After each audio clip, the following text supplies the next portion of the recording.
उसका खरीदार आपको ठीक से नहीं मिलेगा, तो उस सोने की क्या कीमत रह जाएगी? बिल्कुल, इसी आप दृष्टि से ये जो फैसले हैं काफ़ी अहम हैं। शिशिर, आपसे समझना बहुत अहम चाहेंगे कनेक्टिविटी को लेकर भी जो फैसले किए गए हैं आज, वो कितने अहम हो जाते हैं तमाम पहलुओं से? बुनियादी सुविधाओं में कोई भी फैसला होता है, मुझे लगता है कि आर्थिक विकास और जो हमारे लक्ष्य हैं, जैसे अभी हमारा जो प्रारंभिक लक्ष्य है कि हमें $5 ट्रिलियन को हासिल करना है 2027-28 तक, उसके बाद हमें $60 ट्रिलियन को करना है, फिर हमें $10 ट्रिलियन को करना है और फिर 2047 तक हमने विकसित राष्ट्र के लक्ष्य को हासिल करना है। इन सभी लक्ष्यों के लिए जरूरी है कि आपके लिए बुनियादी सुविधाएं कितनी बेहतर हैं, और बुनियादी सुविधाओं की बेहतरी के कई पहलू होते हैं। सबसे पहला अगर आप देखें कि सड़क का निर्माण होता है, तो उसका यह है कि दोनों तरफ बसावट की स्थिति बनती है,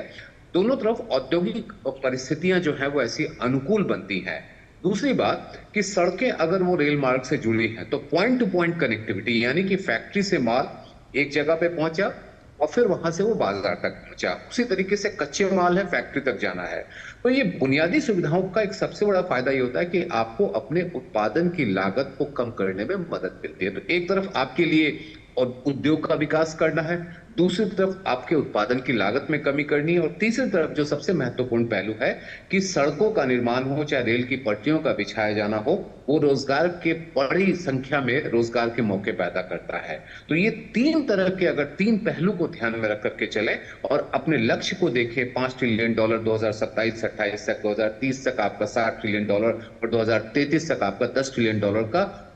वो हासिल करने की दिशा में ये काफी महत्वपूर्ण हो जाता है। बिल्कुल, डॉक्टर अशोक, आपसे समझना चाहेंगे ये जो मल्टी ट्रैकिंग परियोजनाएं हैं, विशेषकर जो रेल परियोजनाओं की हम बात कर रहे हैं, उसमें ये भी बताया जा रहा है कि 4 जिलों के 784 गांवों को ये जोड़ेगी।